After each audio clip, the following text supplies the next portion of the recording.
सामाजिक अध्ययन विषय की जो पाठ्य योजना है उसके बारे में कुछ एक टॉपिक को लेकर हमने कल बात की थी। देखो जो पाठ्य योजना है उसके अंदर कौन कौन सी विशेषताएं होती हैं, पाठ्य योजना हम क्यों तैयार करते हैं।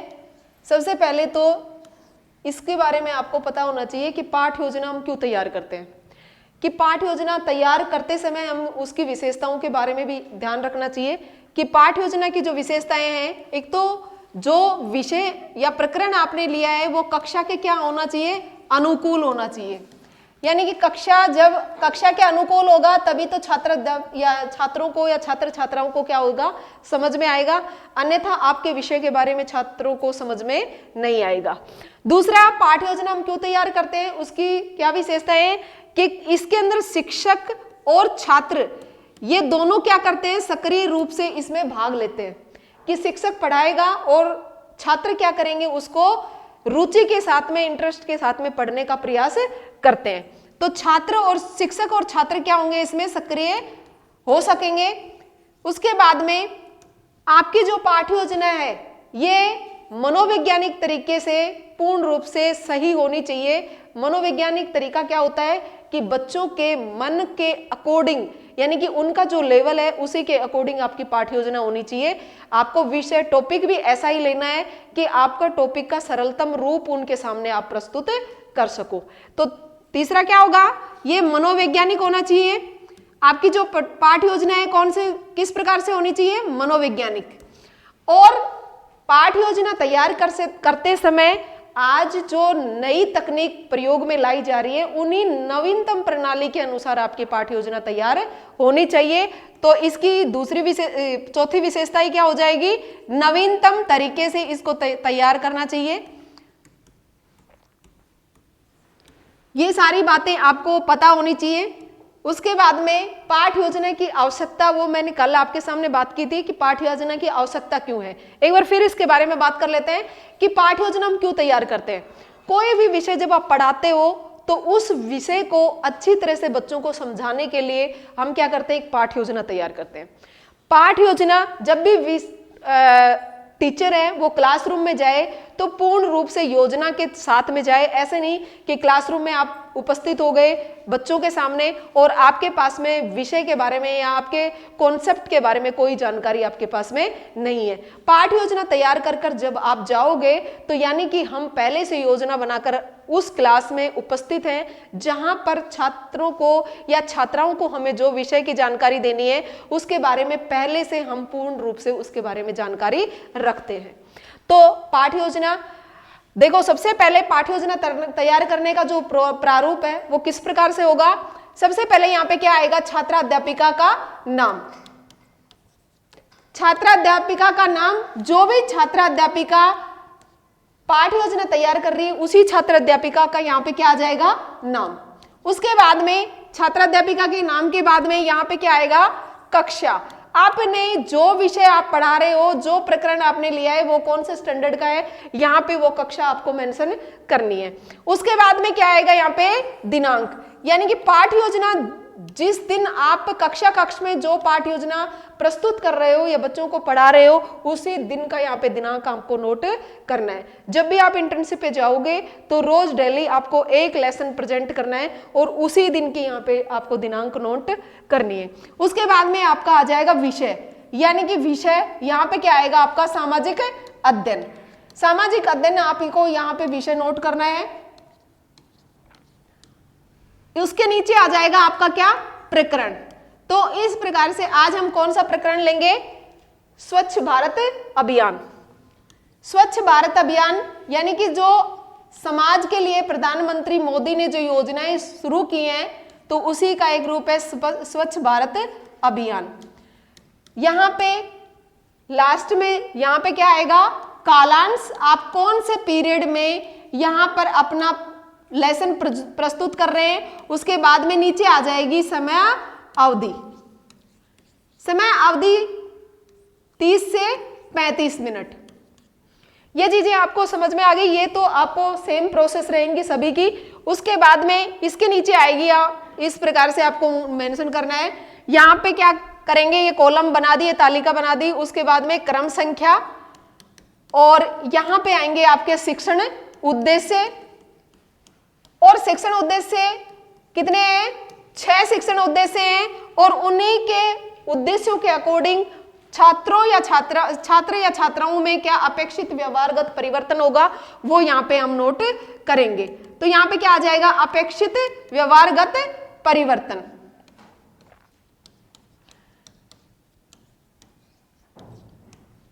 जब भी आप डायरी बनाओगे तो वो डायरी इसी प्रकार से, इसी प्रारूप से बनेगी।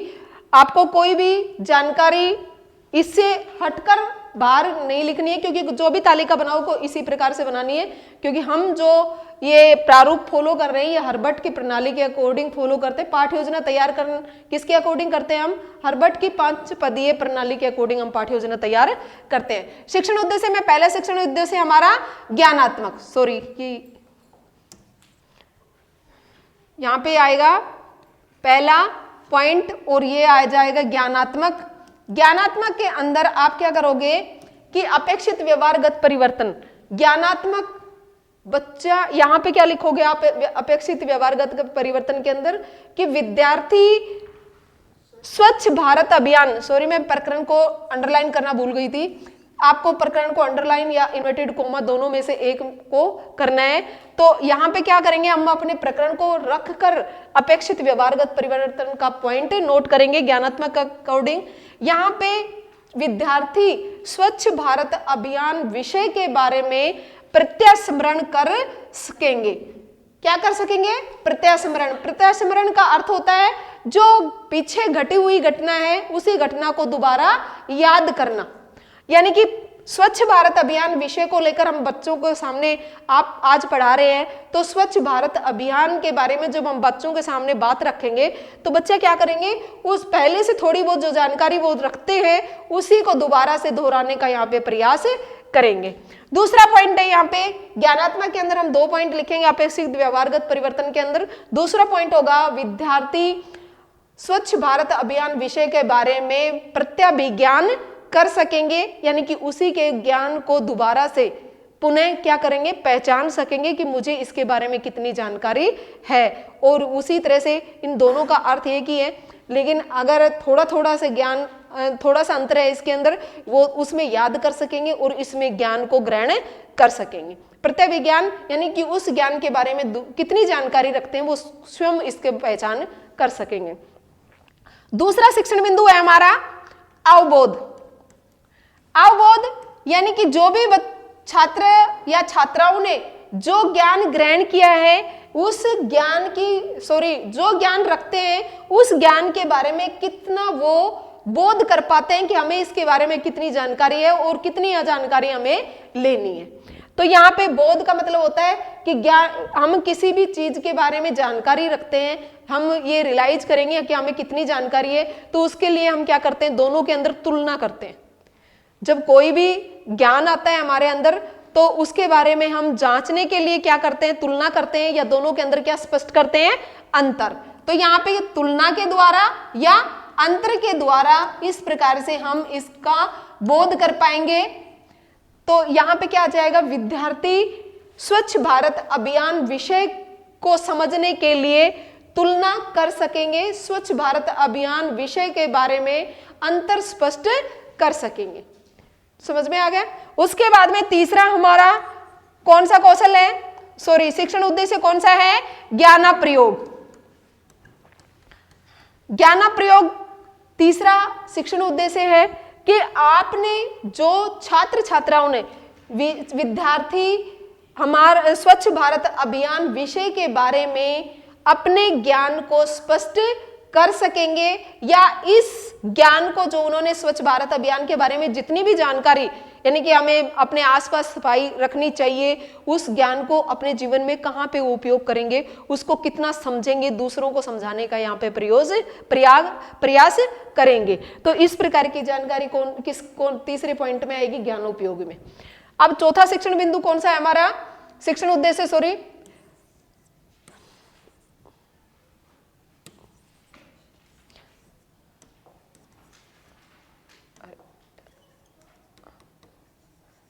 चौथा है कौशल। जो भी कौशल आपने पढ़े, जैसे 5 कौशल आपने पढ़े थे, उन कौशल के माध्यम से किस प्रकार से जो भी कौशल है, जैसे प्रस्तावना कौशल, व्याख्या कौशल, सैंपट कौशल, पुनर्बलन कौशल और प्रश्न कौशल, ये कौशल अपने आप में आपको एक तकनीक सिखाकर जाते हैं कि किस प्रकार से आप अपने बच्चों को जितना भी पढ़ाओगे, इन कौशलों के माध्यम से हम किस प्रकार से अपनी जानकारी को एक्सप्लेन कर सकते हैं। और कौशल क्या करते हैं, एक छोटी जानकारी बच्चों के सामने खोल कर रखते हैं और एक प्रारूप बताते हैं कि हम उनको पूर्व ज्ञान से जोड़ते हुए अपने विषय के प्रति उनको प्रेरित करते हैं और उस विषय के प्रति इन सभी कौशलों के माध्यम से उस विषय को, उस कंटेंट को इतना अच्छी तरह से समझाने में प्रयास करते हैं ताकि उनको अच्छी तरह से समझ में आ जाए। तो कौशल कि यहाँ पे विद्यार्थी स्वच्छ भारत अभियान विषय के बारे में छात्र या छात्राओं को कितना पूर्व ज्ञान से कितना जोड़ पाएंगे, विद्यार्थी स्वच्छ भारत अभियान के बारे में अपने ज्ञान को किस प्रकार से बढ़ा पाएंगे, इस प्रकार के पॉइंट आपको यहाँ 2 नोट करने हैं। उसके बाद में 5वां जो कौशल है आपका, 5वां जो शिक्षण उद्देश्य है, 5वां शिक्षण उद्देश्य कौन सा है भाई, अभिरुचि। यानी रुचि क्या होती है, जब भी आप किसी विषय के प्रति आपके अंदर रुचि नहीं है, जैसे विद्यार्थियों के अंदर आप रुचि जागृत नहीं कर पाओगे तो विद्यार्थी आपके विषय के बारे में अच्छी प्रकार से समझ नहीं पाएंगे। तो आपको क्या करना है, यहाँ पे लिखना है कि विद्यार्थी अपने स्वच्छ भारत अभियान विषय को रुचि के साथ में ज्ञान ग्रहण कर पाएंगे या रुचि के साथ में उसका अध्ययन कर पाएंगे। इसी प्रकार से दूसरा पॉइंट लिखना है आपको, विद्यार्थी स्वच्छ भारत अभियान के बारे में इतना ज्ञान पहले से रखते हैं और उसके साथ में इतना ज्ञान और रखने की वो प्रेरणा करते हैं या और रखने का वो प्रयास करते हैं, क्योंकि यहाँ पे ये शिक्षण उद्देश्य है, ये पहले से निर्धारित हो जाते हैं ताकि छात्र कितना सीख पाएंगे ये हमें भी पता होता है और छात्रों या छात्राओं को हम कितना समझा पाएंगे इसके बारे में हमें भी जो जानकारी हो जाती है, क्योंकि हमने जो योजना बनाई है उस योजना के तहत हम पूरी जानकारी इसके बारे में पहले से रखते हैं। छठा है आपका अभिवृत्ति।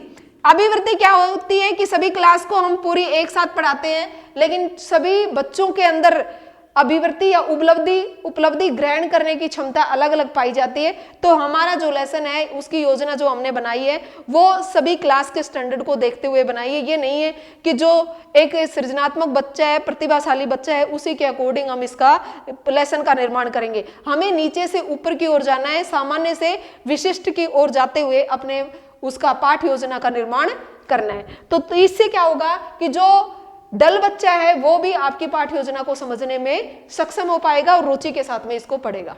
तो ये थे शिक्षण उद्देश्य। उसके बाद में आगे चलते हैं कि जो पाठ्य योजना है, शिक्षण उद्देश्य हो गए आपके, उसके बाद में आपको क्या करना है, आप अपनी जो योजना तैयार कर रहे हो उसके बारे में कौन कौन सी सहायक सामग्री की आपको आवश्यकता पड़ेगी। तो यहाँ पे सबसे पहले हम सहायक सामग्री लेंगे। सहायक सामग्री में क्या क्या होना चाहिए आपके पास में, क्योंकि सहायक सामग्री वो होती है जब आप कोई काम करते हो तो उसके लिए आपने कौन कौन से साधन इकट्ठे किए हैं और पाठ्य योजना तैयार करने के लिए आपने क्या क्या इकट्ठा किया है बच्चों को अपने कॉन्सेप्ट को समझाने के लिए। तो इसमें सबसे पहले आ जाएगा, जब भी आप पाठ्य योजना तैयार करते हो तो हम क्लासरूम में क्या लेकर आ सकते हैं। क्लासरूम में आपको जाना है, जिन साधनों के साथ में आप जा सकते हो वो ही यहाँ पे मेंशन करना है, इसके अलावा यहाँ पे कुछ भी लिखना नहीं है। तो सबसे पहले आ जाएगा आपका मॉडल। अगर छात्रों को आप एक मॉडल के साथ अपने प्रकरण को ज्यादा अच्छे प्रकार से समझाना चाहते हो तो आप एक मॉडल लेकर या फिर मॉडल का कोई प्रारूप या प्रत्यक्ष जो आपके पास में सीनरी वगैरह बनी हुई है तो उसको आप बच्चों को समझा सकते हो। या कई बार ऐसा होता है कि स्कूल के ग्राउंड के पास में हम कुछ पर्यटन स्थल के बारे में जानकारी दें बच्चों को, तो स्वच्छ भारत अभियान प्रकरण है हमारा और स्वच्छ भारत अभियान के लिए वहाँ पे शायद डस्टबिन भी रखे हों और स्कूल में भी रखे रहते हैं डस्टबिन, तो हम बच्चों को उनके बारे में भी जानकारी दे सकते हैं कि ये डस्टबिन के माध्यम से हमें कचरा इकट्ठा करना है, इनके अंदर डालना है, ये भी स्वच्छ भारत अभियान के तहत आता है। और इस प्रकार से हमें अपने आसपास के स्थान को अपने आप सफाई करके और इस तरह की जानकारी आप किससे दे सकते हो, उनको प्रत्यक्ष जानकारी दे सकते हो। तो प्रत्यक्ष जानकारी देने के लिए आपको उसका थोड़ा सा प्रारूप बनाकर ले जाना पड़ेगा। वो मॉडल का रूप भी हो सकता है या फिर कोई पिक्चर भी हो सकती है। तो मॉडल नेक्स्ट है चार्ट, चार्ट में भी आप ड्रॉ कर सकते हो।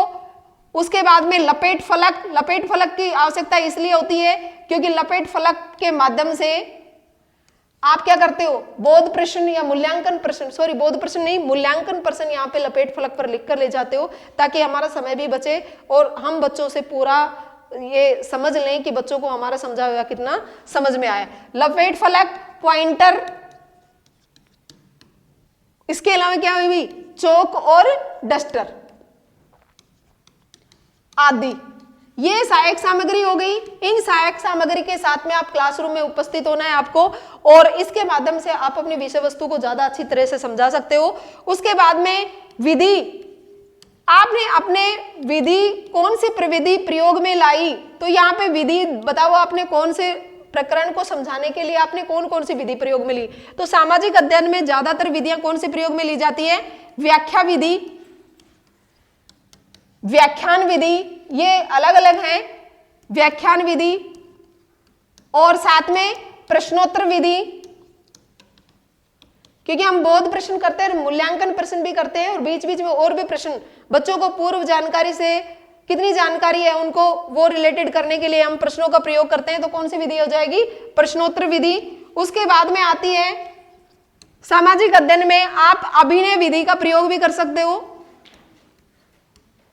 अभिनय विधि, और उसके बाद में है प्रदर्शन विधि। प्रदर्शन विधि यानी कि मैंने बताया था आपको कि अगर आपके साथ आप कोई भी प्रकरण पढ़ा रहे हो और उस प्रकरण की आपके पास में कोई पहले से उसका छोटा सा आपके पास में सीनरी है या फिर सीनरी तो सॉरी मॉडल के रूप में आ जाएगी, लेकिन फिर भी आप कोई ऐसा टॉपिक पढ़ा रहे हो जो सामान आपके पास में उपस्थित है उसको दिखाकर, मान लो बच्चों को बुर्ज खलीफा के बारे में जानकारी दे रहे हो तो बुर्ज खलीफा आपके पास में है घर में, तो आप उसको लाकर बच्चों को दिखा सकते हो कि ये बुर्ज खलीफा है, इस प्रकार से। तो बच्चों को प्रत्यक्ष जानकारी उसका क्या हो जाएगा, प्रदर्शन। आप उसको दिखाकर बच्चों के सामने प्रदर्शन कर उस विषय को अच्छी प्रकार से समझा सकते हो। तो ये सारी विधियां हो गई। उसके बाद में आता है आपका पूर्व ज्ञान, कि छात्र विद्यार्थी अपने प्रकरण के बारे में या अपने विषय के बारे में पूर्व में जानकारी रखेंगे, पूर्व में जानकारी रखेंगे। उसके बाद में क्या आ जाएगा आपके प्रस्तावना। प्रस्तावना यहाँ पे आ गई। प्रस्तावना कौशल में जो आपने प्रश्नों का निर्माण किया था वही प्रश्न यहाँ पे बनेंगे। किसके बारे में, जो हमने प्रकरण लिया है उसके बारे में। वो प्रस्तावना प्रश्न इसलिए बनते हैं, वो आप सभी को पता है कि प्रस्तावना प्रश्न अपने विषय के प्रति लाने के लिए हम उसको एक पॉइंट से दूसरे पॉइंट में क्रमबद्ध तरीके से जोड़ते हैं ताकि वो हमारे विषय के प्रति आते चले जाएं और हमें समझाने में उनको प्रॉब्लम ना हो।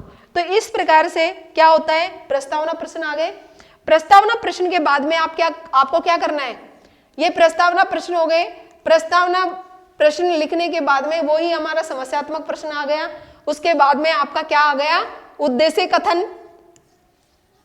उद्देश्य कथन, अच्छा बच्चों आज हम कक्ष में इसका विस्तार पूर्वक अध्ययन करेंगे। अब आपको वही 3 शिक्षण बिंदु लेते हुए आपको व्याख्या कौशल जो आपने पढ़ा था उसी व्याख्या कौशल के तहत आपको इस योजना को पूर्ण रूप देना है। कि पाठ योजना को पूर्ण रूप देने के लिए आप व्याख्या कौशल में जो आपने पढ़ाया था या जो प्रारूप तैयार किया था उसी प्रारूप का वो शॉर्ट रूप था, ये क्या है, एक बड़े रूप में इसको तैयार करना है। तो सबसे पहले क्या आ जाएगा आपका क्रम संख्या। क्रम संख्या के बाद में आपका यहाँ पे क्या आ जाएगा, शिक्षण बिंदु। शिक्षण बिंदु के बाद में यहाँ पे आ जाएगा आपका छात्र अध्यापिका क्रिया। छात्र अध्यापिका क्रिया, उसके बाद में आएगा छात्र क्रिया और छात्र क्रिया के बाद में आएगा श्यामपट्ट कार्य। श्यामपट्ट कार्य देखो अब क्या करना है आपको, क्रम संख्या पहला शिक्षण बिंदु यानी कि स्वच्छ भारत अभियान का हम यहां पे क्या देंगे, परिचय। स्वच्छ भारत अभियान का परिचय, क्योंकि सबसे पहले स्वच्छ भारत अभियान का परिचय देना आवश्यक है। ये कहां से शुरू हुआ था, किसने शुरू किया था और इसके बारे में छात्राओं को आपको पूरी जानकारी देनी है, तभी तो हम इसके आगे चलेंगे। इसके कुछ उप बिंदु यानी कि शिक्षण बिंदु 3 बनाने हैं आपको। तो स्वच्छ भारत अभियान टॉपिक प्रकरण जो लिया है इसको क्या कर देंगे, 3 पार्ट कर देंगे। पहले पार्ट में हमें क्या जानकारी देनी है, दूसरे में क्या देनी है, तीसरे में क्या देनी है, ये हमारे पास में पहले से ही जानकारी रहेगी। और तो इसके लिए हम क्या करेंगे, इसको बच्चों को अच्छी तरह से समझाने के लिए हम इसके पार्ट्स डिवाइड कर लेंगे, छोटे छोटे टुकड़ों में पढ़ाओगे तो बच्चों को ज्यादा जल्दी समझ में आ जाएगा। तो स्वच्छ भारत अभियान का परिचय हो गया। यहां पे क्या आ जाएंगे आपके विकासात्मक प्रश्न। विकासात्मक प्रश्न के बाद में क्या आएगा आपका, यहाँ पे 2 विकासात्मक प्रश्न होंगे और यहाँ पे दूसरा या तीसरा छात्र या छात्राओं को क्या होगा, आंसर नहीं आएगा तो यहाँ पे क्या आ जाएगा आपका निरुत्तर। तब तक आपका श्यामपट्ट कॉलम क्या रहेगा, फ्री रहेगा। इसमें आपको कुछ भी मेंशन नहीं करना है क्योंकि आपने श्यामपट्ट का प्रयोग ही नहीं किया तो श्यामपट्ट पे क्या लिखोगे। यहां पे क्या स्टार्ट होगी आपकी व्याख्या। आप व्याख्या भी लिख सकते हो, छात्र अध्यापिका कथन भी लिख सकते हो, ठीक है। तो यहां पे आपकी व्याख्या स्टार्ट होगी, यानी स्वच्छ भारत अभियान का परिचय देना हमने क्या से स्टार्ट कर दिया, यहां से। अगर आप मॉडल लेकर आते हो, मॉडल या चार्ट का प्रयोग आपने स्वच्छ भारत अभियान के परिचय के बारे में मॉडल बनाया है या चार्ट बनाया है, तो यहां पर जब आप पढ़ाना शुरू करते हो तब आपको अपने मॉडल को खोलकर दिखाना है। ऐसा नहीं कि हम मॉडल लेकर आए थे और मॉडल को पहले ही खोलकर दिखा देंगे, ऐसा नहीं होगा। आप मॉडल को क्या करोगे, मॉडल जब आवश्यकता होगी तभी हमें उसको दिखाना है, अन्यथा आप उस मॉडल को पूरा कवर करके यूं की यूं रखे रहने दोगे, तब तक बच्चों में के अंदर जिज्ञासा बनी रहेगी कि मैडम पता नहीं आज हमारे सामने क्या लेकर आई। और ऐसे हम यूं की यूं कॉन्सेंट्रेट होकर मैडम से सुनते रहेंगे, आप लोगों से सुनते रहेंगे बच्चे कि किस मैडम पता नहीं आज कुछ लेकर आई है, कुछ दिखाएगी, और उनके अंदर एक इंटरेस्ट क्रिएट होता है और इंटरेस्ट के साथ में वो आपके टॉपिक को पढ़ते हैं। और जब पढ़ लेंगे पूरा, जब आप ये खोलकर दिखाओगे तो वो और अच्छी तरह से आपने जो अभी व्याख्या की उसके बारे में और अच्छी तरह से समझ जाएंगे। तो यहाँ पे समझ में आ गया, जब आप चार्ट या मॉडल, यानी कि आप हो सकता है दूसरे शिक्षण बिंदु के लिए मॉडल लेकर आए हो, इस शिक्षण बिंदु के लिए क्या लेकर आए हो, चार्ट लेकर आए हो। या फिर ऐसा भी हो सकता है कई बार हम दूसरे या तीसरे शिक्षण बिंदु के लिए चार्ट या मॉडल लेकर आते हैं, पहले के लिए नहीं लेकर आते। कोई बात नहीं, आप पहले के लिए नहीं लेकर आए और दूसरे के लिए नहीं लेकर आए, लेकिन जब आपको आवश्यकता होगी तभी आप उस मॉडल और चार्ट को आपको खोलकर दिखाना है। उससे पहले उसे ऐसे ही कवर करके रखा रहने देना। आप पहले कवर खोलकर दिखा दोगे तो बच्चे पहले ही समझ जाएंगे मैडम तो ये लेकर आइए। आपका पढ़ाया हुआ बच्चा यहाँ पे ध्यान से नहीं सुनेंगे, वो उसकी तरफ ही देखते रहेंगे कि इसके बारे में ये कब बताएगी। तो आपको ऐसा करना है, समय के अकॉर्डिंग चलना है और समय के अकॉर्डिंग जिस वस्तु की जहां पे आवश्यकता होती है वहीं पे आपको उसको शो करना है। तो समझ में आ गया, व्याख्या कौशल यहाँ पे आपको पढ़ाना है। जब आप स्वच्छ भारत अभियान के बारे में कहां से शुरुआत हुई, किसने शुरुआत की, कौन से शहर से, राजस्थान के कौन से शहर में पहले शुरुआत हुई, ये चीजें आपको किस पे नोट करनी है, श्यामपट्ट पे। क्योंकि लंबे समय तक हम जो बोलते जाते हैं तो छात्र अच्छी प्रकार से, विद्यार्थी उस चीज को समझने में सक्षम नहीं होते जब तक आप ब्लैक बोर्ड का प्रयोग नहीं करोगे और साथ में एक्सप्लेन का प्रयोग नहीं करोगे, बच्चों को समझ में नहीं आएगा। तो आपको दोनों के साथ में तारतम्यता बनाते हुए चलना है, श्यामपट्ट का प्रयोग भी करना है और साथ में आपके एक्सप्लेन का प्रयोग भी करना है। तो यहाँ पे जो जरूरी डेट्स होती हैं उन्हीं को मेंशन करना है, जरूरी स्थान हो उसी को लिखना है। ये नहीं कि आप संज्ञा या फिर किसी वस्तु के बारे में उसकी परिभाषा बता रहे हो तो आप ऐसे लिखने लग गए।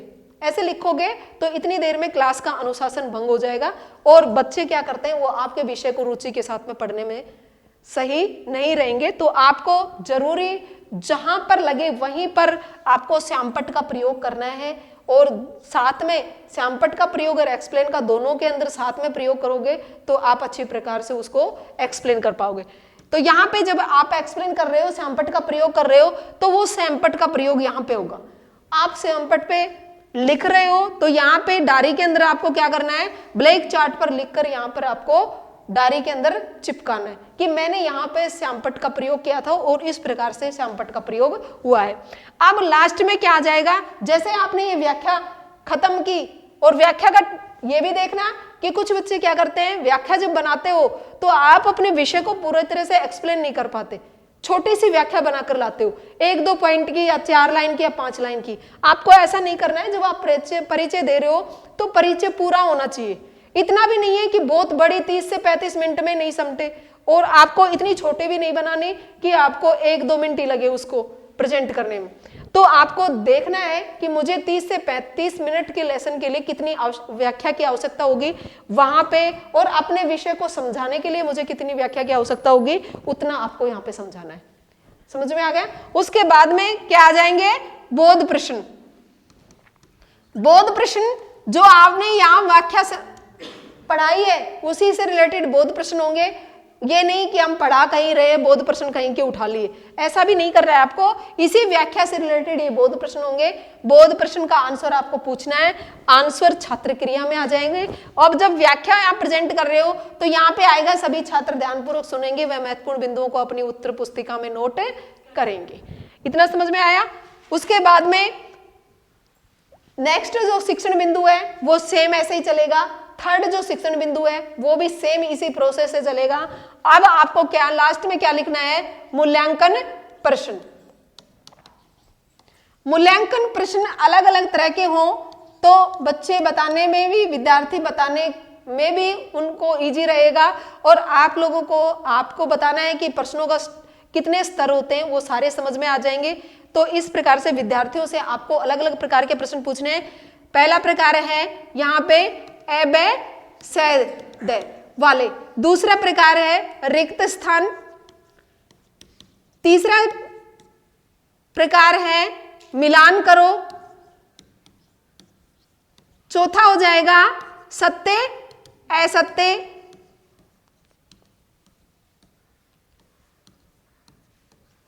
और इस प्रकार से पांचवा कोई 1 लाइन वाला क्वेश्चन भी आप बच्चों से पुट ऑफ कर सकते हो। तो इस प्रकार से आपको 7 क्वेश्चन बनाने, 7 से 8 भी हो सकते हैं। इसी प्रकार से आपको एक क्वेश्चन को 2 बार दोहराव कर सकते हो। तो इस प्रकार से कितने प्रश्न हो जाएंगे आपके? 7 प्रश्न आपको बनाने ही बनाने हैं। और लास्ट में आपको क्या देना है बच्चों को? गृह कार्य। तो गृह कार्य आपको देना है, जो भी आपने प्रकरण पढ़ाया, यानी कि जो विषय आपने आज पढ़ाई उस विषय की पूरे विषय को विस्तार पूर्वक अध्ययन करने के लिए आप गृह कार्य दोगे, क्योंकि बच्चे इसको घर से कर कर लाएंगे। तो जो आपने पढ़ाया उसके बारे में पूरी जानकारी बच्चों को होनी चाहिए, इसलिए उसे विस्तृत जानकारी रखने के लिए इस प्रकार का गृह कार्य दोगे। और यहाँ पे गृह कार्य क्या होगा? आपके ब्लैक चार्ट पे चिपकेगा। ब्लैक चार्ट पर लिखकर आपको स्केच पेन से लिखना है, क्योंकि ब्लैक चार्ट पर ये पेन तो दिखते नहीं है। तो वो आपको यहाँ पे क्या करना है? इस प्रकार से चिपका कर और इसके ऊपर गृह कार्य आपको मेंशन करना है। ये प्रारूप रहेगा। जब आप प्रेजेंट करोगे लेसन तो ये जो मूल्यांकन प्रश्न है ये किसके ऊपर लिखकर लाओगे आप? लपेट फलक पर। और पॉइंटर आपके साथ में होना चाहिए। इस प्रकार से पॉइंटर से आप यहाँ पर बच्चों के सामने प्रश्न पुट ऑफ करोगे, और फिर प्रश्न पुट ऑफ करने के बाद में आपके लपेट फलक को रोल करके वापस उसे रखोगे। दूसरे दिन जो प्रेजेंट करोगे लेसन उसी के क्वेश्चन, मूल्यांकन प्रश्न आपके लपेट फलक पर लिखे जाएंगे। तो आज का ये लेसन था, समझ में आया? Thank you.